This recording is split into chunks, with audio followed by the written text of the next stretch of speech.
the Seattle Sports Union. My name is Abraham DeWeese, and with me today is Eric Martin. How are you, Eric? How can we see you without the light on, Eric? How can you see me without the light on? That is the interesting question today. But you know what? There we go. There he is. Okay, great. There he's back. We don't have Nathan with us today, but we're going to say hello to Nathan out there, who's our resident young person. Exactly. So we're just going to talk a little bit of old talk here, but you know. Back in my day. But we're going to talk about something new, and that's a Mariner winning streak. I mean, new in the last 2 weeks. We haven't seen that. Eric, those Seattle Mariners, your hometown nine, defeated the Orioles in 4 straight. Does this salvage the road trip for you? They went 5-5 on the road trip. I was about to say 5-5 beats the snot out of 1-9 or 0-10. So I'll take it. You know, you go into Yankee Stadium and Fenway, 2 very venerable ballparks, and they got their brains beat out. I mean, they had some competitive games, but you're right. There were some head knockers. Yeah, there were some stinkers in there too. So what does this do for you as far as a critic of baseball? You can't elevate them into the elite, right? Well, I mean, but clear. they're pesky, okay, and they're not going away. So yeah, they were in first. Now they're 3.5 back. They're still 20 games over 500. So wait, are they 20 games above 500, or are they 10 games above 500? So they're 51 and 21, right? No, 51 and 31. Hold on. 51 and 31. But that actually only puts. Hang on. That actually only puts you 10 games above 500. Because if you were to lose 10 straight games, you would then hit 500. 51 and 31. So. Or no, that's not right either. No, because they would be 31 and 31 at 500, and they're 51 and 31. Right. So they won. No. They're 51 and 31 right now. Mm-hmm. No. If they were. If they were 41 and 41, they'd be at 500. Right. That's if they had 10 fewer losses. Right. So taking the games that they have into consideration, they would need 10 of those wins and then 10 other losses that would put them at. Okay, I'm getting bogged down in the detail. I got to get. Okay, I'm just looking at this and it says 51 and 31. No, so. I just never really understood the above 500. Because to be above 500, they'd have to have like 10 fewer wins. Well, not necessarily, because like if say they were 42 and 41, then you would say they are a game over 500. Right. So. But if they were 42 and 40, they'd be 1 game above 500, because if they had 1 fewer wins, they'd be at 500, right? See, that's not how I understood it. Okay, we'll get back to you next week. Comment below if somebody knows how that math works. You're talking to 2 writers, and obviously not mathematicians. But my thought is as such. I mean, against the Yankees and the Red Sox and the Orioles, if you'd told me 5-5 at the end of all this, sure, I'll take that. And that's what they did. That's what they did. Yeah. I mean, you don't. They didn't have a losing road trip. No, they did. They broke even. Hey, a push is a win at a casino. So good point. So this weekend they face a terrible Kansas City Royals team. Mm-hmm. Royals team, in my opinion, that doesn't even seem to be trying. Right. You know, it's like they got their ring, and now it's like, okay, we can be awful for the next 35 years. So has it come down to this, where the Mariners, they just need to eat the weaklings of the league, and they got a lot of weaklings coming up too. So wasn't the best road trip, but it certainly wasn't the worst. So I expect the Mariners to have a nice little run coming up here. So to close out the season, they've got KC at home. Or to close out the All-Star. Not the season. Close out the first half. I'm sorry. Close out the first half of the season. They've got KC at home. They've got a desperately spiraling Angels team at home, and a pretty much drowning Rockies team. So that's a 9-game homestand that they should, I'm thinking, end up at worst 5-4, and that's like at worst. Yeah. Then they go on the road to Anaheim and Colorado. This is after to close the out. All-Star This is before the All-Star break. This is right before the All-Star break. Yeah. They have those 2, Anaheim and Colorado, on the road to close out the first half. So right there, you've got, just a buffet of milk toast. You know, Then they start the second half with a homestand against the White Sox, who ain't going nowhere. And then they go back on the road to Anaheim. And then they come back home to Safeco, where their first test in what at that point will be a few weeks when the Astros come into town. So you're talking about a month and a half of just bottom feeders. Yeah. Nice. Roughly. That could be good. I mean, like, I saw a stat where, at 51 and 31, wherever they're at right now, if they went 500 for the rest of the season, they would have 93 wins. That's a playoff team. Which locks down that wild card. Yep, that's a playoff team. All right, so you guys will notice out there that I'm wearing my turn ahead the clock hat, which I just got at the Mariners store last night. It was about 20 years ago when the Mariners had, against the Royals, a turn ahead the clock night where they wore silver helmets at bat with his logo. They wore these hats, in the field, red cutoffs that were untucked. So cutoff sleeves, untucked, a big compass rose, just tilted on their chest, and Griffey wore his hat backwards. I think this is the best uniform. You're not. I like the current Mariners color scheme, and I can deal with the compass because it fits, and I like the baseball how it just kind of fits in the compass. That's actually kind of cool. But I like the Mariners. The red doesn't make a whole lot of sense to you at all. Like, what does that have to do with the ocean? What does that have to do with being a Mariner? Red tide. That's a stretch. I guess, but that's kind of a stretch. Okay, so going back in history, let's just go back to our history, where in the 70s they were known for outlandish, gaudy clothes. I mean, you remember those Padres? The yellow and brown. Yeah, they looked like just an old banana. And you remember the Pittsburgh Pirates, where they had the flat top pillbox hats? Oh my goodness, I forgot about those Pirates hats. Yeah. And my dad told me that one of the players on the Pirates looked like a bumblebee because he was like really rotund, and the horizontal stripes for some reason big in the 70s. Don't know why. Sure.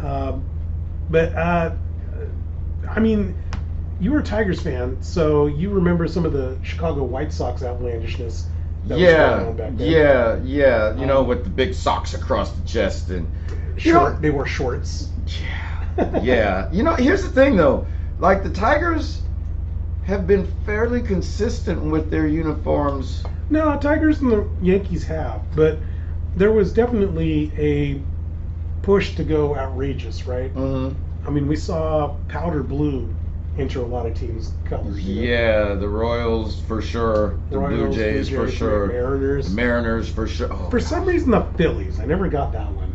The Phillies did a powder blue? The Phillies did a powder blue, and they also had. I gotta find this. They also wore red from head to toe as well, which looked just awful. Just awful. Just look, powder blue, Philadelphia Phillies, 1970s. You'll find it.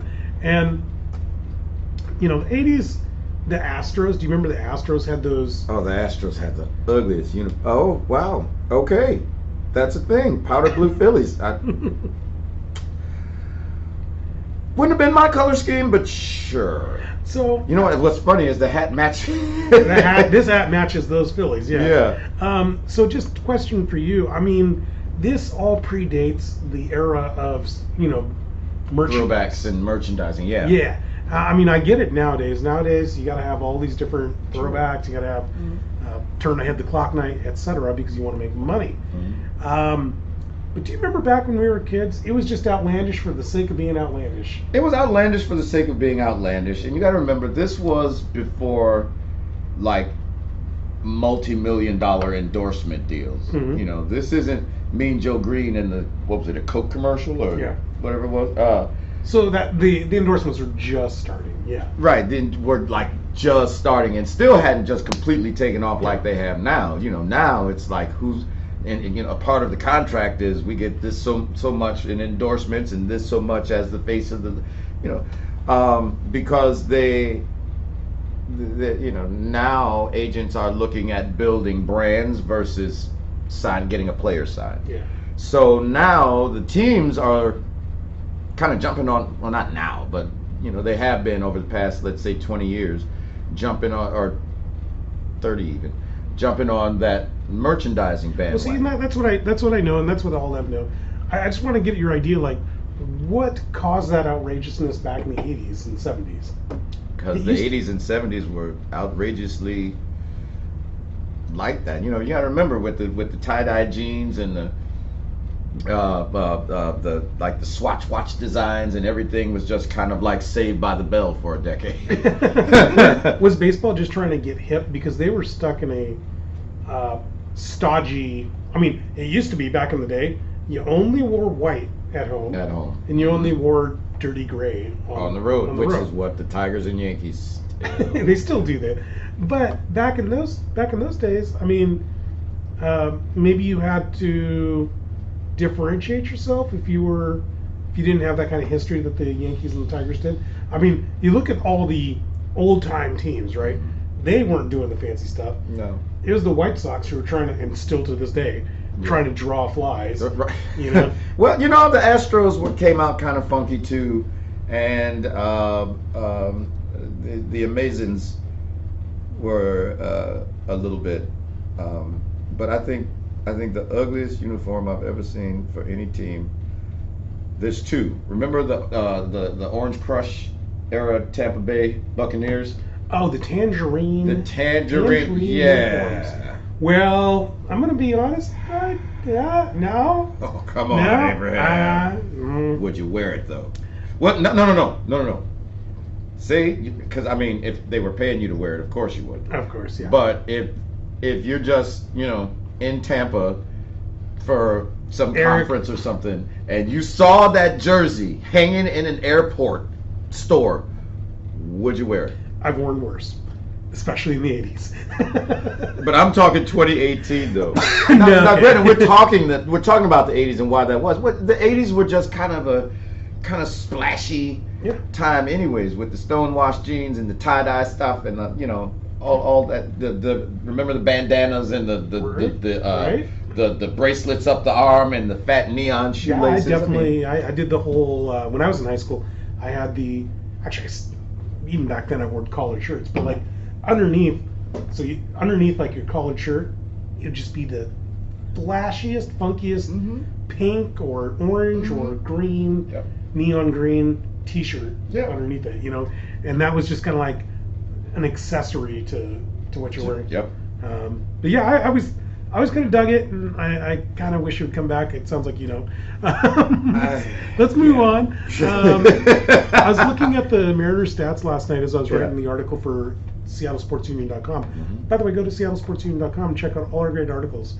And I was writing about how the Mariners don't have many players with a high WAR. WAR is wins above replacement level that a lot of the nerds out there with no life. Saber nerds!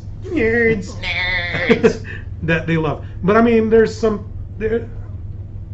we've always referred to it as a talking point. It's not the be all end all. Mitch Haniger and Gene Segura are listed at 3.2 and 2.8, which is good. I mean, that's good enough for 12th and 15th in the AL. Sure. But it's not great.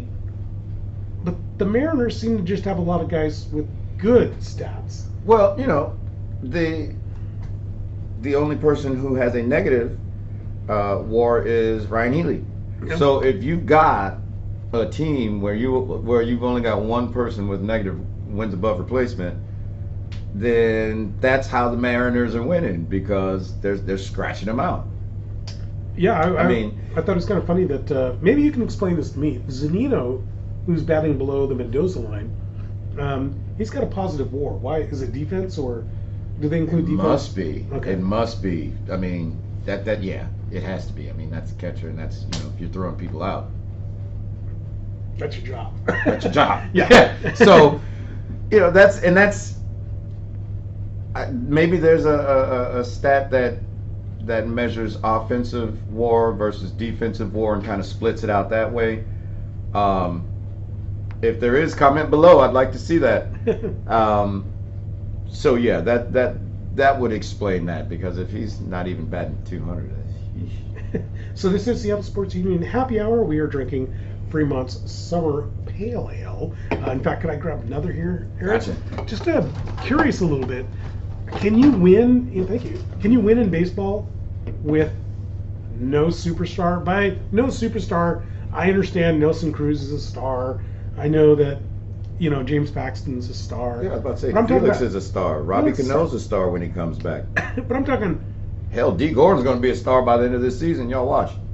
I'm talking. There's a level up here. There's a level up here with Mike Trout, Jose Altuve. But these are once in a generation players. There's though. 3 of them. That's Altuve. Okay, all right. There's 3 of them, but I mean not on the same team. I mean Trout is, for my money, the best player in baseball right now.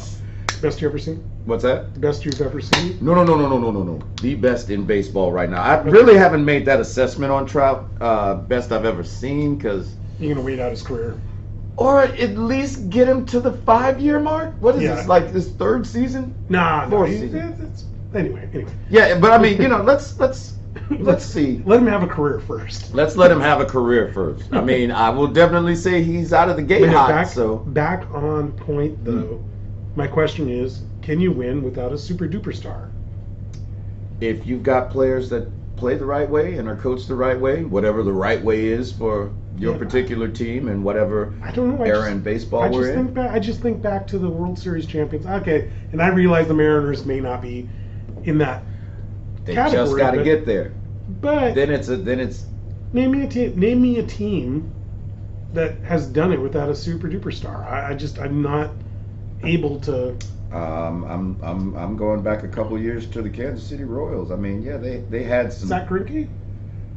Okay, they had him, but they didn't even have like prime time Greinke. I mean, he still got him, some wins, and he was still a very productive and effective pitcher for them. But I'm talking about your infield guys. That's a good point. I'm trying. Who they? I mean, I would say the maybe the biggest star was outside of Greinke would maybe Moose. Who? Mike Moustakas. Oh, Moustakas. Yeah. Well, he's not a superstar. No, he's not. He's That's what I'm saying. He's a very solid player. That's like the closest that I can think of to like that just Wheaties box star. Okay, so you proved it to me. I was going through it in my head mentally, and I just, earlier today I couldn't think of one. And that's one. That's one. We'll see. I want to talk about salaries. We were talking about the Kansas City Royals. The Royals are down there towards the bottom, and they're actually just over $100 million in salary. But I was looking at it, and there are just a lot of teams that are spending like $100 million less than guys like the Red Sox, the Yankees, the Astros. What's going on? I mean, there's teams not even trying. Isn't this a black eye on the sport? It is, but here's what it is. As long as fans continue to reward mediocrity with butts in seats, you've got owners and ownership groups out there, especially the ownership groups, who aren't really concerned about championship parades because those cost money too. So, they are running a business that, as long as that business isn't hemorrhaging money, they'll do the little zuzus and wham whams, like, turn the clock ahead night to get people out and think it's a thing, and first 10,000 fans through the door get a bobblehead, and the little tchotchkes that get people in on a personal level, the non-baseball fans. You get them out there, then they're happy with what they've got, and if the team gets hot, well, then maybe they'll put a little extra push before I don't know, man. Like, you're just you're saying like it's fine. No, I'm not saying it's fine. I'm saying that's my interpretation of how they see it. It's a pragmatic view, and I get it. I mean, everything. I'm not saying I agree with it. As a sports fan, I want to see if you're going to put a team on a field, and it doesn't matter what team and what field. If you're going to put a team on the field, if you're going to present that as your best effort, and those guys on the field, or girls on the field, are giving it 110% because that's what they're drilled in practice at the practice facility pre-game, Yeah. Well, then why isn't the front office doing But it? what you said was that the fans put up with it. You're blaming the fans because you don't like the fans. I am a fan. There's no self-hate going on here. I just think that the fans are accepting mediocrity. I mean, if you have a losing team in town like you have for the last 17 years for certain sports teams, sometimes you just go because it's just a party or it's just to take your family out. And whatever happens on the field just happens. Oh my goodness! My last few years living in Detroit, a group of us would go to the Thanksgiving Day game every year. And we knew the Lions were going to get their brains beat out. I mean, that wasn't even like, oh, we're going to win today. No, we're going to get clobbered today. And we know it. Oh, who's coming in? Indianapolis? Sure. Peyton Manning? We're going to kill him. Right. But it's just about, for me anyways, that was the experience. It was just the experience and the tailgate. And, hey, if the Lions luck up and get one, awesome. There's still 2 in a million. But speaking of Detroit, I want to talk about your baseball team, those Detroit Tigers. Former Seattle Mariner pitcher, actually a pitcher who threw a no-hitter for the Mariners, Chris Bosio, just got thrown off the Tigers for an offensive remark. What happened here? It's scandal. So here is what I've been able to piece together about this story. I've been following it all week. Here's what I've been able to piece together about it. So you know baseball players all have nicknames for each other, right? Yep. All right. So this is Bosio's first year as the pitching coach in Detroit. And so he's coming in. So he was looking at this reliever, Dan Stumpf. And he makes, according to Bosio, he makes all these crazy faces and all the stuff when he's working out. He's this tall white guy, right? And Bosio referred to Stumpf as a spider monkey.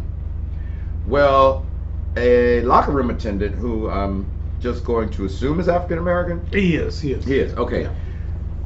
Thought that Bosio was calling him a monkey and addressed it with him because apparently Bosio and this locker room attendant got on pretty well. Joking back and forth, and he'd make fat jokes about Bosio, and Bosio would, whatever. So Bosio was like, no. I'm talking about this guy over here. Oh, okay, that's it. That was on Monday. Right. By Wednesday, the man lost his job over calling this pitcher a spider monkey. Okay, so now wait a minute. You forgot the part where Strumpf. Right. Says. So before Bosio even came out and said anything about anything, because the Tigers, the organization itself is still tight-lipped. They said, we fired this guy, an offensive remark, there will be no more comments on it. So Stump came out Wednesday. Yes, Wednesday. It was Wednesday because Bosio made his statement yesterday. So Stump, after he was fired, no, it was yesterday. It was yesterday. Because Bosio made his statement, and then Stump was like, well, I don't know, I've been playing ball for a couple of years and I've never heard anybody call me a spider monkey, so I don't know.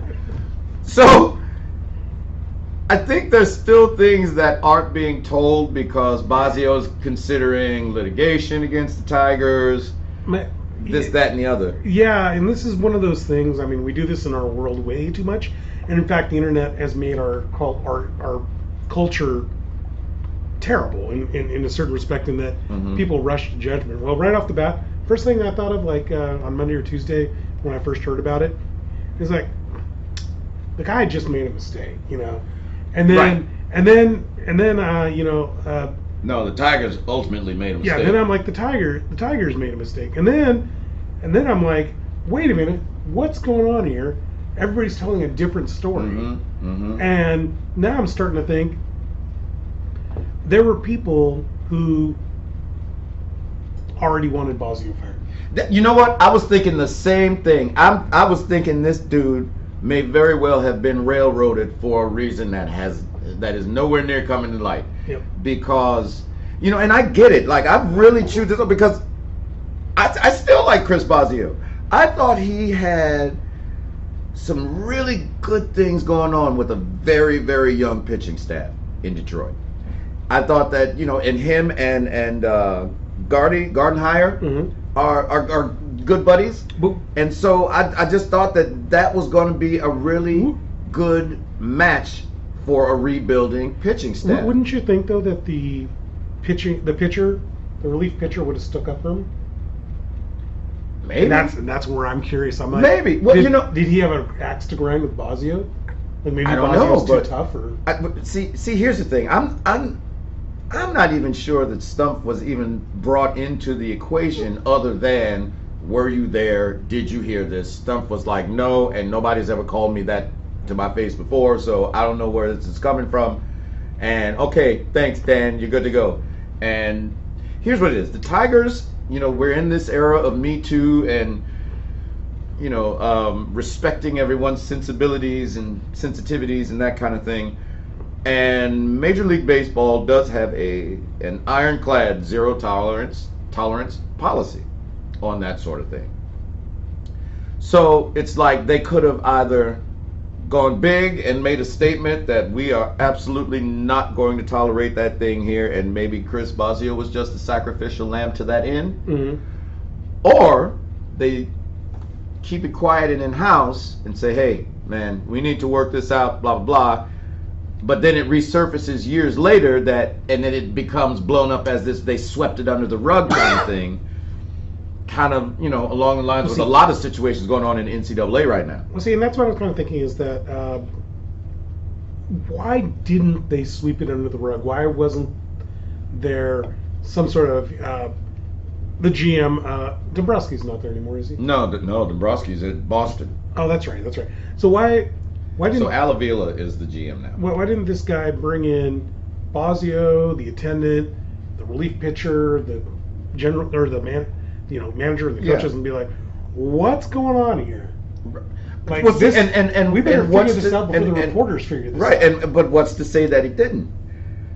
What I'm getting out of the media and what I'm getting from my grandmother, yes, my grandmother is an even bigger Tigers fan than I am, and she's very retired and can just scour the things and get the bits. And, Detroit sports reporters, they do this locker room leaks kind of thing. So, like we know well before the rest of y'all when, a coach has lost his locker room or something like that. Right. So, but, all indications were that everybody liked Chris Bosio. Well, so I feel like there's kind of to what you were saying. There could be a situation here where Bosio might have been caught in a lie too. He might have called the attendant a spider monkey. Might have realized, oh wait, that was kind of racist. Right. And then decided like, oh, this pitcher over here, he's in the general vicinity. I meant him. It could have been. It could have been. And this is not the first time that Bosio's had, issues with his mouth before. Oh, really? Yeah. I was one of the articles that I was reading as I was going, just getting my head wrapped around it. Yeah. A couple of years ago, he said something to, I think it was like a camera crew or a news person or something that was kind of like, did he just say that? But let's look at who's the White Sox coach that was always blowing his top, the one that they won the series with. Oh, Guillen. Ozzie Guillen. Yeah. He was always saying stuff. He didn't lose his job over it. Let's go back to the way back. Let's look at Billy Martin, who would kick the dig up the plates and throw them all over the plate. So I think that we're in an era, particularly in sports, where front offices are just living scared. The Tigers don't need no more bad PR between Cabrera going down and them just absolutely dumping everybody the past 2 seasons. I think they just got scared. And it could have been a thing where Bosio was calling this guy a spider monkey, and he probably didn't even mean it racistly. I should not make excuses for the man, but my gut. And again, going back to what I was saying, it could have also been Bosio was already hated by certain people. Could have been. And it could have been just the ruse to get him out. Yeah. Because this one's kind of hard to defend. I know you got to run. I got one last question Sure, let's go. I want to ask about this run differential because looping it back to what I was saying about the Mariners, how do you feel after this road trip? The Mariners they have 20 more wins than they do losses because we still haven't figured it out. Yes, they have 20 more wins than they do losses. Which is a great place to be, even without your star. But check this number out. They are plus 17 in run differential. Mm-hmm. That means they're not even plus 20 in run, or plus 20 in run differential, or that means they scored one more run than everybody. This means they've been blown out a few times, and you look at the let's call them really good teams. You look at the Astros, the Yankees, or Red Sox, they're all over plus 100 in run differential. The Astros are something just stupid like 179. Yep. Or something weird like that. Is that should I worry about that? Like, no, not much anyways. I'd point you in the direction of the NL Central, where the Milwaukee Brewers currently enjoy a cushy 2-game lead in the division over the Cubs. The Brewers' run differential is plus 56. The Cubs is plus 93, but they're still in second place. So, it's kind of one of those wacky stats that I don't really think mean a whole lot in the season. As long as you're winning games, doesn't matter if it's 1-0 or 100-0. Win's a win. So, yes, it's nice to look at that big gaudy stat. Oh, they're beating up other teams by 179 runs. But I think really, at the end of the night, you still only get one win or one loss out of the situation. Yeah, I was trying. And that's kind of where I'm at with that. I think I agree with you. I was looking really, really hard at the stats, and I was trying to find anything similar. Not a lot of good data. Went back to 2001, and I looked at the New England Patriots. And I looked at the Patriots I forgot the year. It was something like 12 or no. That was the year that they lost to the. So 2001, they beat the Rams, right? Oh no, they beat the Rams in 01. That's right, they beat the Rams. And they only won on the average of something like 2 points per game. Mm-hmm. The year they had Randy Moss, they were winning games by like 20. Mm-hmm. But they lost the Super Bowl. So here you go. So their best team ever. Yeah. Because that was the one where they had the perfect season until they lost to the Giants that year. Yep. 18 and 1, or not 18 and 1, whatever it was. Yeah. No, I think it was because 16 and 1. Because they had the bye week. Yeah, because they had the first round bye. So 17, 18 and 1. Yeah. And so you have to ask the Patriot fan, like, what do they feel the day after that Super Bowl win in 2001 mm-hmm. versus the Super Bowl, a decade later? The loss, yeah. And that's, I'm glad you brought that up, because that's exactly what I'm saying. Doesn't really matter how you're winning them and by how much. Right. You're winning them. I have a cousin whose husband is a Steelers fan. Mm-hmm. And in 2005, all that thing happened in the Super Bowl. Mm-hmm. And I asked him, like, be honest with yourself. Tell me about that you put it that thing. We won't get into the old business. I challenged him. I may have had a couple beers, and I was like, "Be honest with yourself. Did you win that?" And he said, "Yes, we won that." At the end of the game, we had more points mm-hmm. than you had points. Yeah. And I'm like, "Well, did you deserve it?" Well, that doesn't matter. Doesn't matter. We went out, we played points. 60 minutes, and that was it. And so that kind of changed my mind. 48 minutes. Yeah. I had changed my mind a little bit. It was like, you're right.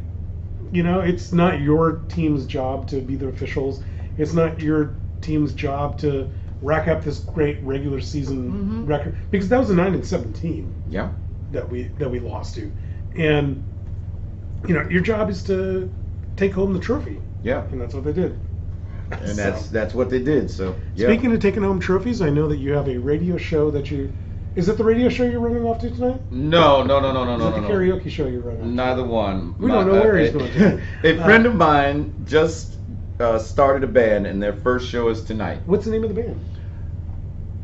Glass Beach. Glass Beach. I don't know what a Glass Beach is, but I'm gonna go see what Glass Beach plays. Well, since you're hawking their band, why don't you hawk your radio show and your band? Hey, so let me get into shameless self-promo right quick.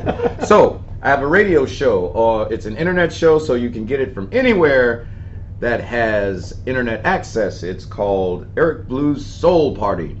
It's on Rainier Avenue Radio .world.